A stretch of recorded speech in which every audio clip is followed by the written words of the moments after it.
el uso de los biomateriales. Ahorita también voy a platicar un poquito de esto, pero en el estudio usaron hueso autólogo con hueso bovino y también usaron aloplásticos, que es la hidroxiapatita y todo ese tipo de materiales.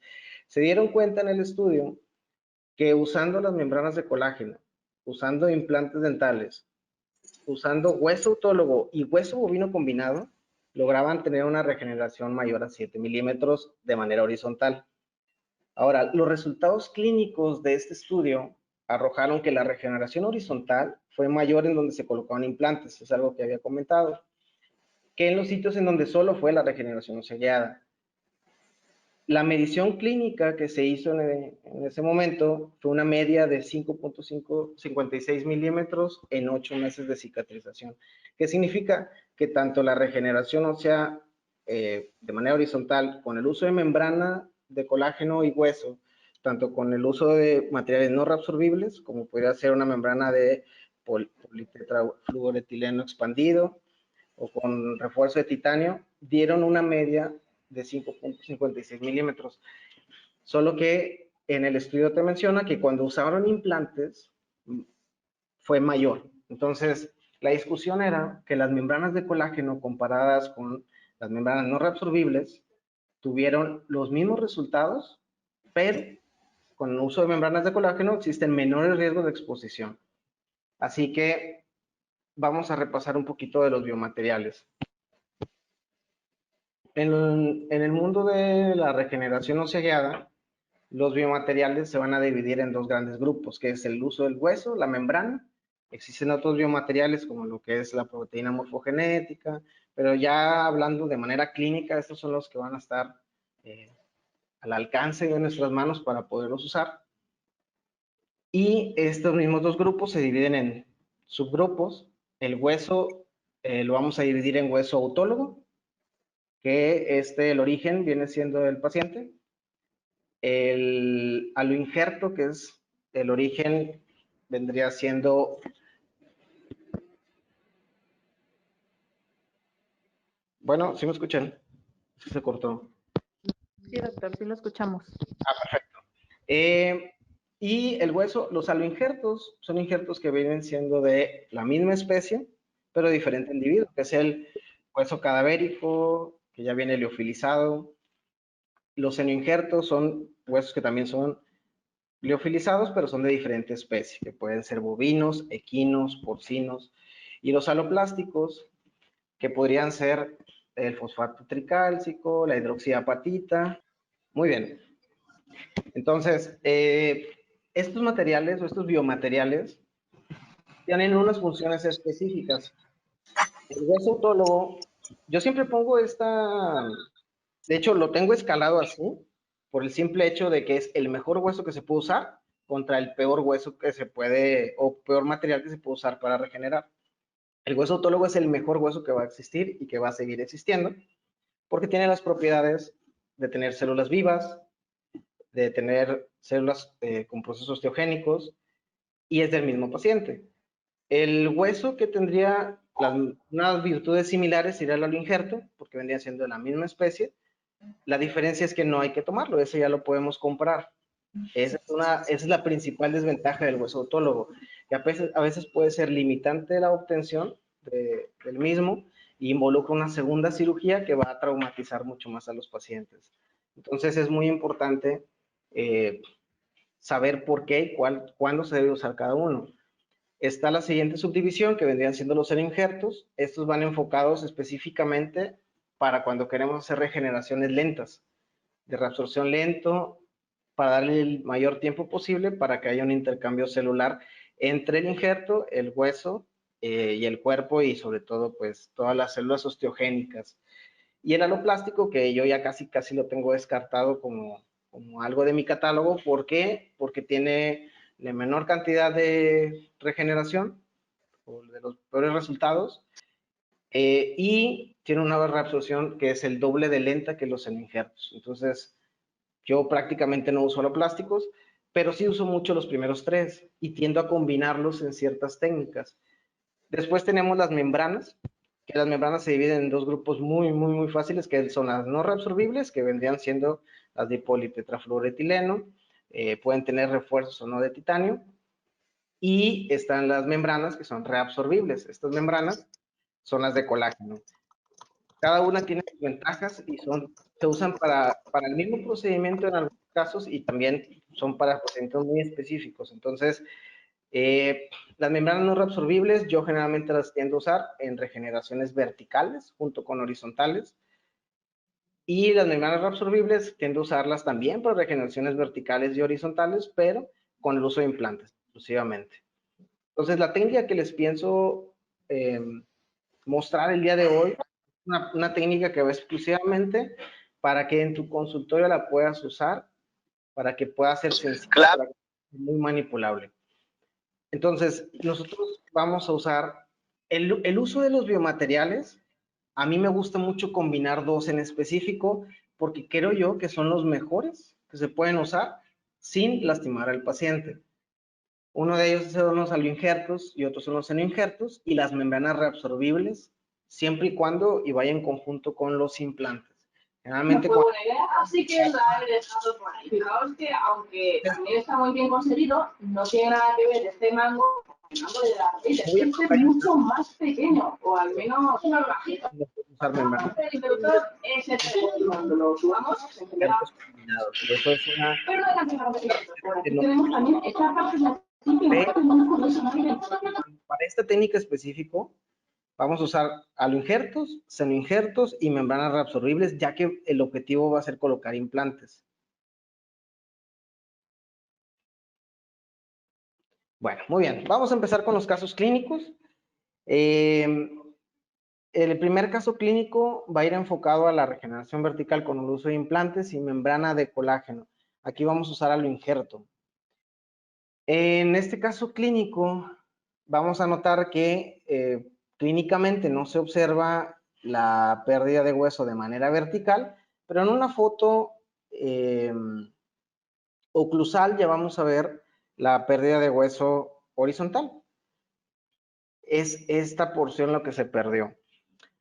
En el CONBIN se muestra que para colocar el implante en la posición correcta, en donde debe de ir la corona, donde debe de salir la chimenea, vamos a notar que hay mucha pérdida y que se va a fenestrar el implante.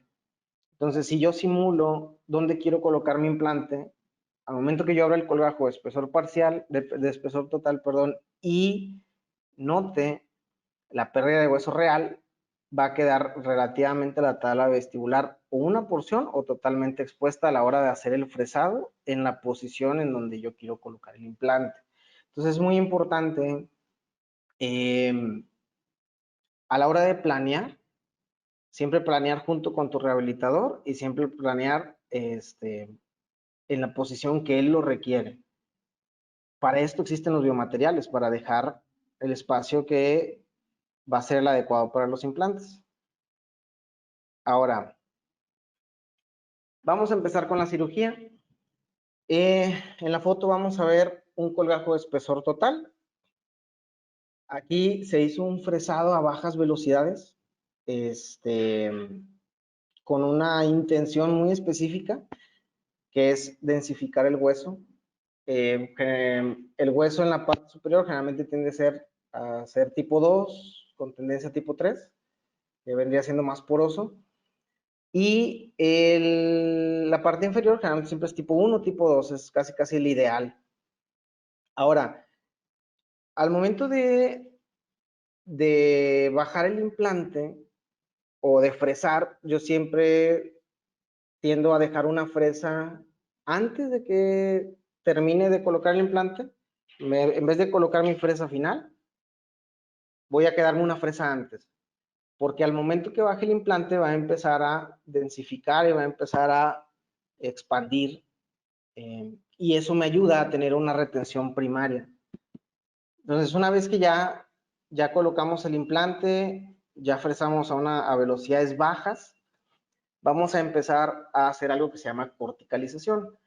En este proceso de corticalización vamos a hacer pequeñas perforaciones en el hueso alrededor del implante que vendría siendo este de aquí, este de aquí.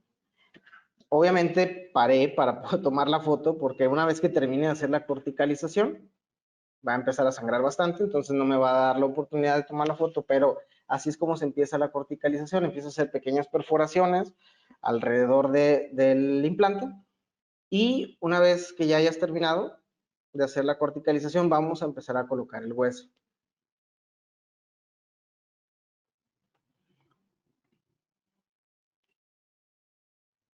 Muy bien.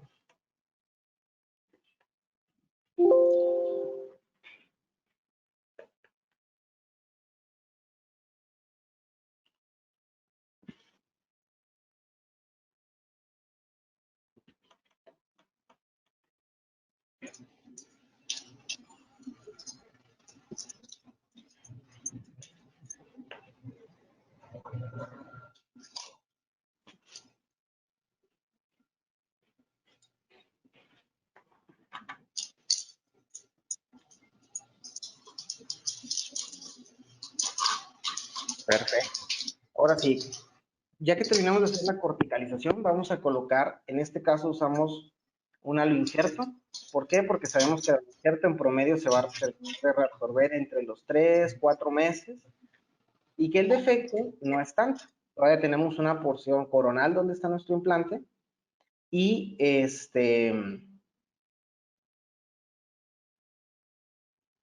pasó?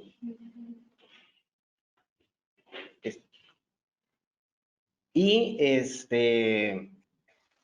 no se ve la pantalla, Doc. Yo creo que tendrías que darle clic otra vez a donde dice compartir pantalla.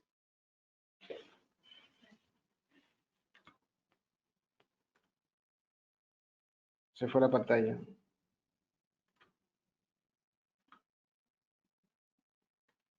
Ok, perfecto.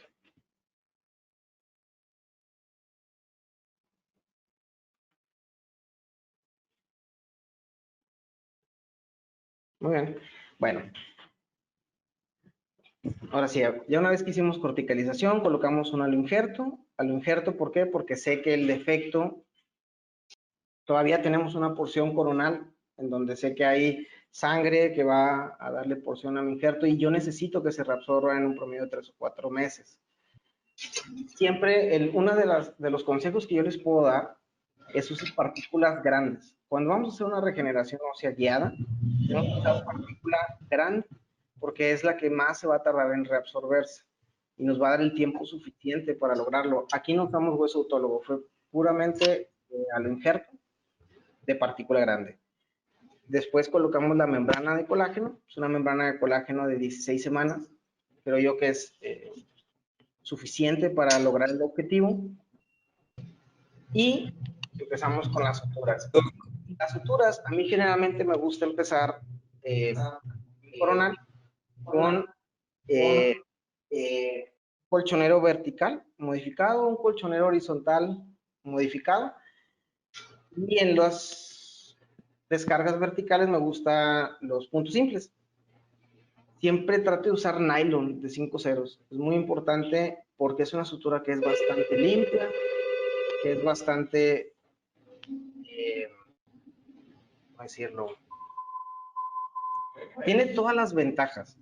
Una de ellas es que es muy limpia, que es muy rígida, por lo que el colgajo te lo mantiene con una estabilización bastante buena. Y lo único que tiene malo es la incomodidad por parte del paciente. Por el hecho de que es muy rígida, los cabos tienden a estar martirizando un poquito el labio o todo lo que tenga contacto con la sutura. Pero vale totalmente la pena usarlo porque te vas tranquilo y hay seguridad con el nylon. Ahora, aquí ya tenemos la foto de cicatrización a los 3 meses. Aquí se colocó el tornillo de cicatrización, se hizo en flapless para que sea lo menos invasivo por parte del paciente. Y aquí vamos a notar el aumento. Nosotros pretendíamos un aumento de 5 milímetros, como decía el estudio, que fuera una media, y logramos 6 milímetros. O sea, hubo una buena ganancia. Sin embargo, aquí vamos a empezar una segunda batalla que va a ser el aumento de tejido queratinizado. Aquí ya vamos a tener que hacer un injerto de tejido conectivo, el manejo de tejidos blandos a través de un funcional, pero eso es de otra plática. Ahorita nos interesa la regeneración ciliada. Yo recuerdo mucho a varios doctores que me decían, escoge las batallas, gánalas y sigue buscando batallas. Yo he visto en el trayecto que mucha gente es injertos de tejido conectivo junto con regeneración, tratan de hacer todo al mismo tiempo y a veces es tanto lo que se hace que tiende a no lograr el resultado que buscamos. Entonces siempre primero empiecen una batalla, la terminan y lo siguen la que sigue. Bueno, muy bien, vamos a empezar con el segundo caso clínico. En el segundo caso clínico es más invasivo, la pérdida ósea es mucho más intensa y aquí vamos a usar un seno injerto. ¿Por qué? Porque lo que estamos buscando es, ahora sí, generar el mayor tiempo de reabsorción posible para darle suficiente tiempo al cuerpo para que pueda restablecer. Entonces, nos vamos a tomar con un defecto muy serio de manera horizontal y vertical en la tabla vestibular. Tenemos la raíz descubierta del central y también tenemos una ligera recesión en el canino y la ausencia de lateral. Entonces, en la planeación vamos a notar de manera clínica la ausencia de la tabla vestibular total y también de la encía queratinizada.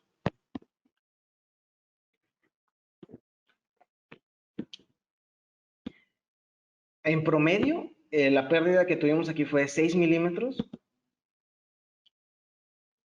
Y sabes que algo ya está muy mal cuando ya ves cuando ves el defecto horizontal y estás viendo la foto de frente. Ahí sabes que va a estar serio el asunto, va a estar complicado. Pero con el uso de la técnica, colocando el implante junto con la regeneración, la verdad es que se vuelve bastante predecible el resultado. Vamos a empezar con la cirugía. Hacemos un corrajo de espesor total usando liberatrices y vamos a notar la ausencia de la tabla vestibular total. Solamente tenemos la palatina. Eso es bien importante en las regeneraciones verticales, horizontales. Siempre tenemos que tener un sostén, un pico más alto y siempre tiene que haber una tabla que te pueda respaldar. Aquí tenemos la tabla palatina y un defecto vertical de 10 milímetros y horizontal de 7. Empezamos con el protocolo de fresado, empezamos con la fresa de lanza, seguido de la penúltima fresa para terminar. Aquí tenemos un tipo de hueso bastante poroso, es un tipo de hueso 3. Y vamos a fresar revoluciones bajas. ¿Cómo vamos a fresar revoluciones bajas? Yo les aconsejo entre 600 y 800 revoluciones por minuto y con muchísima irrigación. Una vez que ya terminamos de colocar o de hacer el fresado, colocamos el implante. Generalmente va a bajar a 20 newtons, no va a tener suficiente estabilidad primaria, pero nosotros tratamos de buscarla con este fresado de osodensificación. Una vez que colocamos el implante, este implante es el más pequeñito que tiene Hyoscene, es el 3.0 por 10 milímetros, y lo que queda expuesto del implante van a ser 7 milímetros. Siempre les doy un consejo, es bien importante a la hora de colocar el implante, cuando son implantes anteriores, tratar de bajar el implante entre 1, 1.5 o hasta 2 milímetros de altura. Hay que tratar de sumergirlo 2 milímetros del borde de la cresta. Eso te va a ayudar mucho a formación de papilas, formación de cresta, y también te protege bastante la regeneración.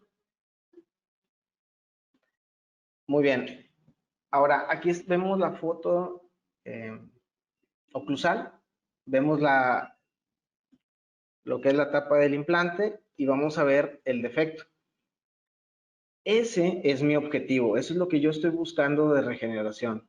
Siempre tengo que ver el borde del hueso y a partir de ahí es donde yo voy a empezar a regenerar.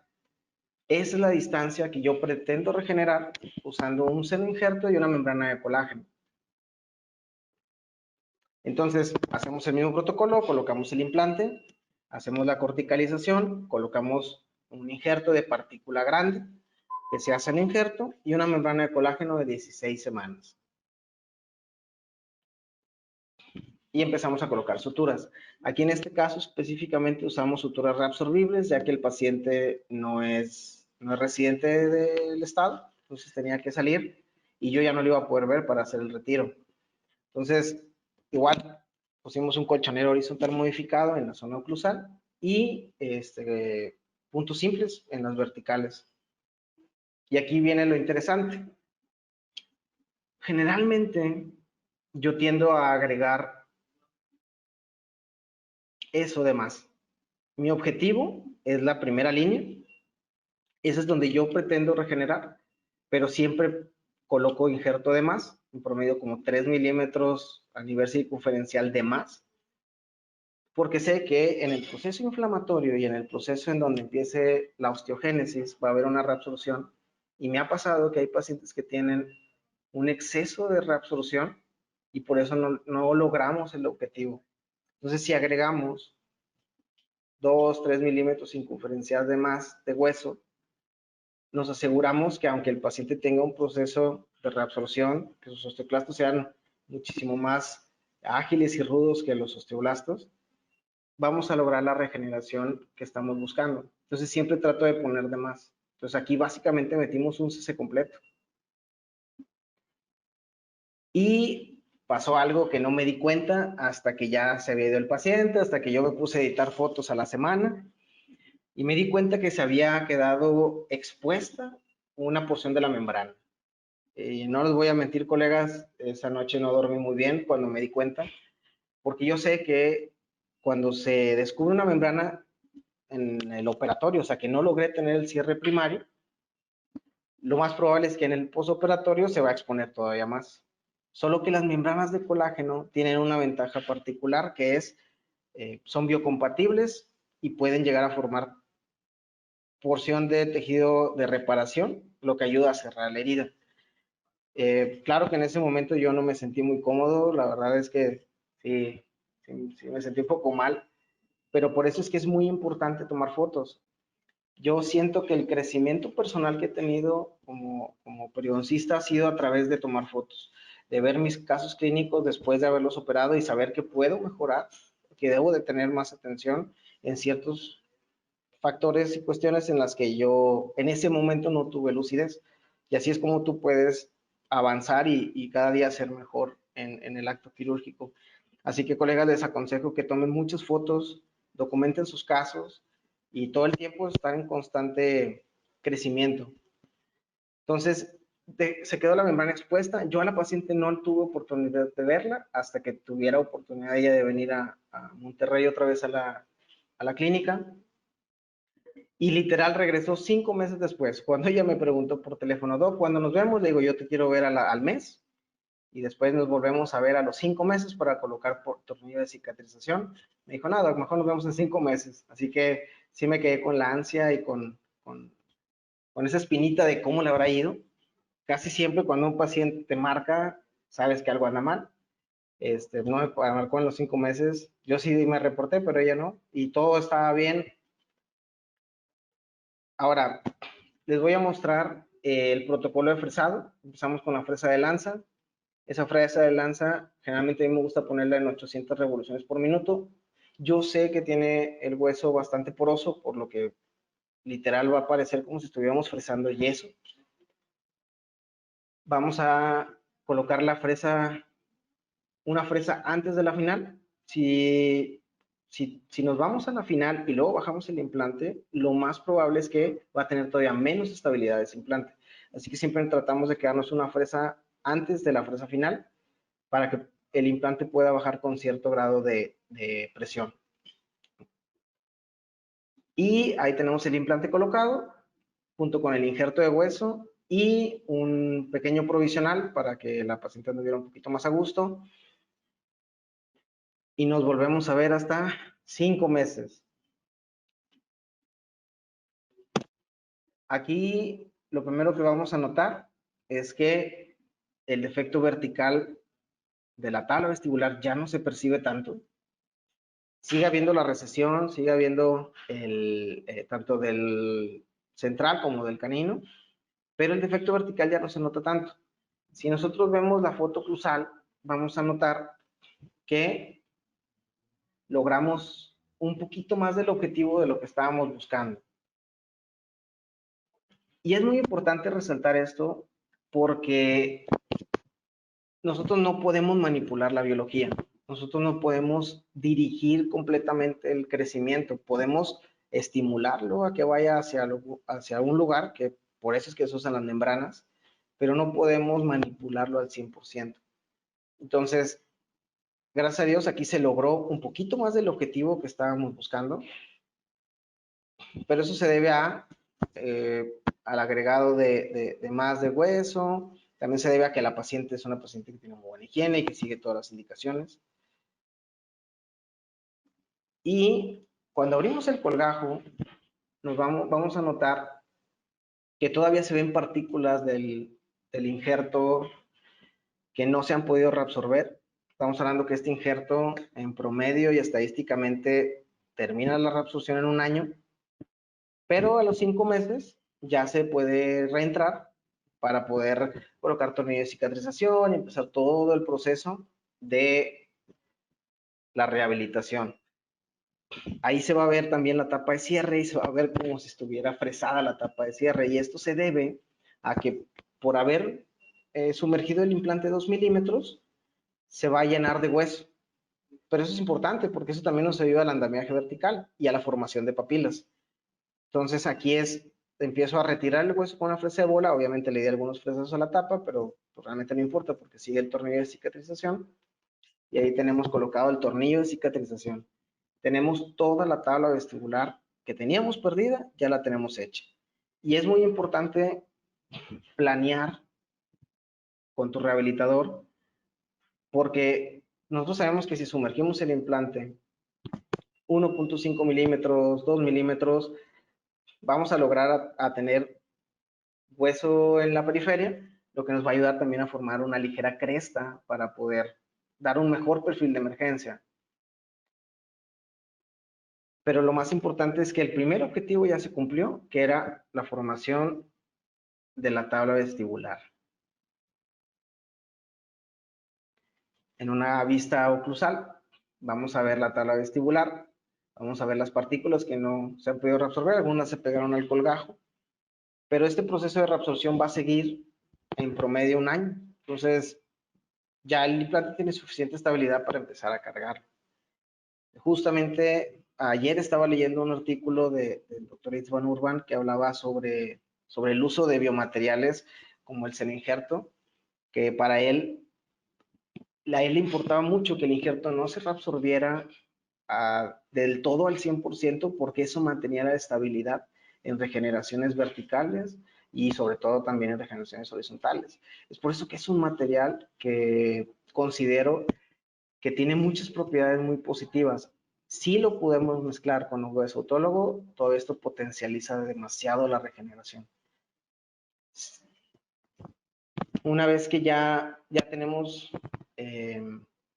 nuestro hueso formado, va a empezar otro proceso más complicado, que es todas las lesiones mucogingivales, todos los problemas mucogingivales que tiene esta paciente. Esto se va a resolver con injerto de tejido conectivo, con provisionales, póticos ovoides. Va a ser complicado, pero al menos el primer proceso ya lo tenemos, que es la regeneración ósea de manera horizontal. Ahora aquí tenemos la sutura, igual nylon.